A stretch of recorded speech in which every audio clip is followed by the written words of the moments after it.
बर्फीली पहाड़ों का भालू। कई साल पहले बहादुरपुर नाम के गांव में छोटू नाम का बच्चा रहा करता था। वो बहुत ही चतुर बच्चा था। उसकी चतुराई का इस्तेमाल करके जो भी चीज उसे मिलता था उसे बदलकर कोई कामगार वस्तु बनाकर लोगों का सहायता करता था। एक दिन उसने देखा उसके पिताजी को खेत में हल चलाने में दिक्कत हो रही है।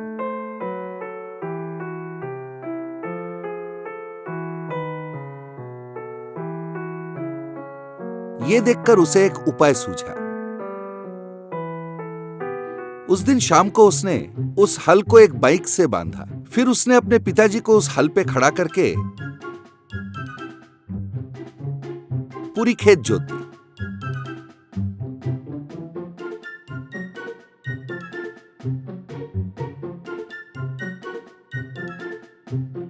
उसने कुएं से पानी निकालने के लिए भी साइकिल के मदद से एक तरकीब निकाला हुआ था।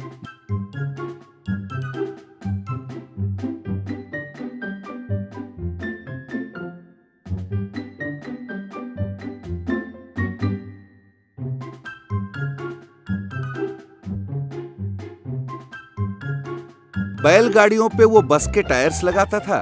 बैल के बदले स्कूटर का इस्तेमाल करके बोरे वो शहर पहुंचाता था। एक दिन किसी ने छोटू के पिता से कहा, सच में आपका बेटा कितना होशियार है। उसके सोच के वजह से एक ना एक दिन वो बहुत बड़ा आदमी बनेगा। आपके बेटे के बनाए हुए वस्तु हमारे भी बहुत काम आते हैं। बहादुरपुरा गांव के पास ही एक ऊंचा पहाड़ी झरना था।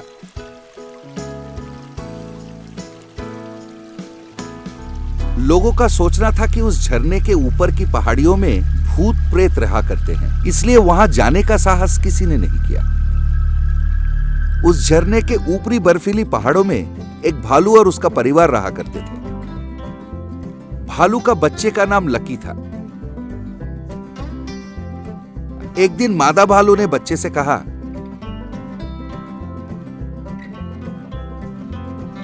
देखो लकी, तुम बहुत शरारती हो गए हो।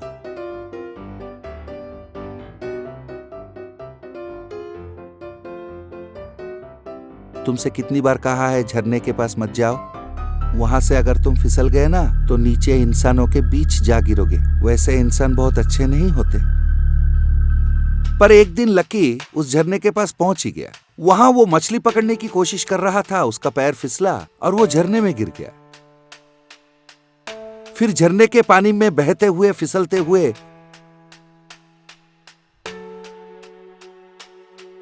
वो नीचे आ गिरा। वापस ऊपर जाने की मंशा से उसने सर उठाकर देखा। वो पहाड़ बहुत ऊंचा था।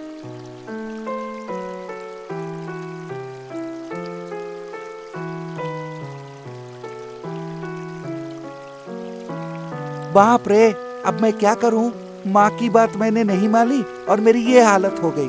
बहुत भूख लग रहा है, खाने को कुछ ढूंढना पड़ेगा। इतने में अंधेरा हो आया। वो बेचारा खाना ढूंढते ढूंढते एक खेत के पास आ पहुंचा।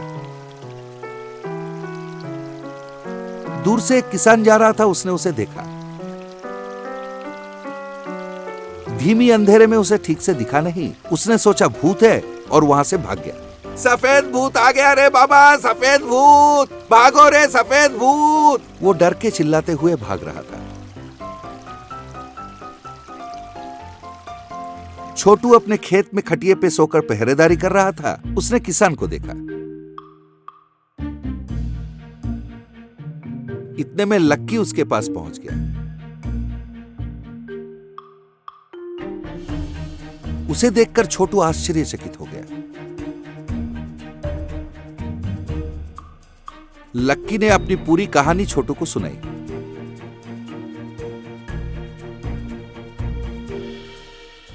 छोटू ने कहा, तुम बिल्कुल मत डरो लक्की, ये लो, पेट भर ये फल खाओ। ये कहकर उसने लक्की को फल दिए।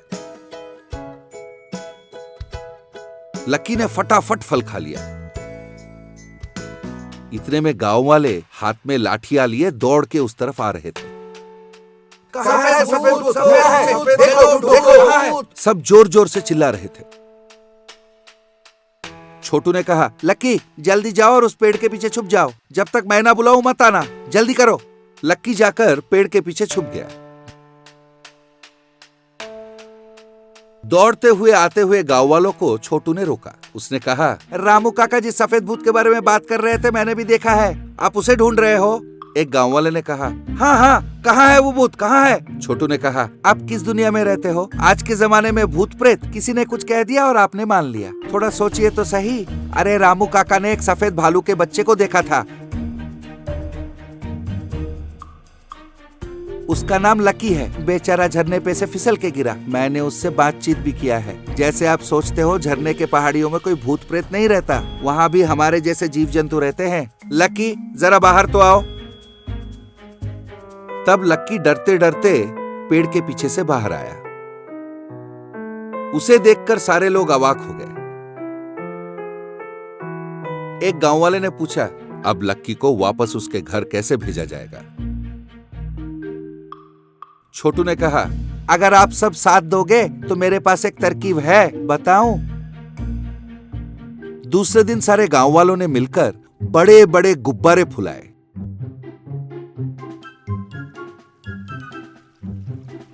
फिर एक बड़ी सी टोकरी वहां लाके रख दिए। फिर गुब्बारों को उन्होंने टोकरी से बांधा। फिर लक्की को उस टोकरी में बिठाया। लक्की ने कहा, धन्यवाद दोस्तों, सबसे ज्यादा छोटू तुमको। मैं जिंदगी भर आपको याद रखूंगा। मेरे माँ बाप मुझे ढूंढ रहे होंगे। अब चलता हूँ, बाय। छोटू ने उस टोकरी से बंधी हुई रस्सी को काट दिया। बस फिर टोकरी उन गुब्बारों के सहायता से हवा में उड़ गया। लक्की ऊपर से सबको टाटा कर रहा था।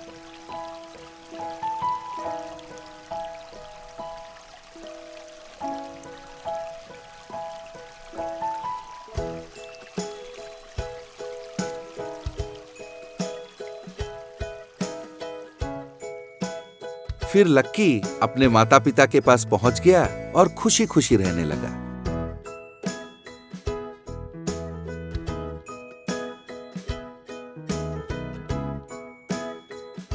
तो बच्चों, हमारी चतुराई की सहायता से अगर हम दूसरों के लिए कुछ अच्छा कर सकते हैं तो हमें जरूर करना चाहिए।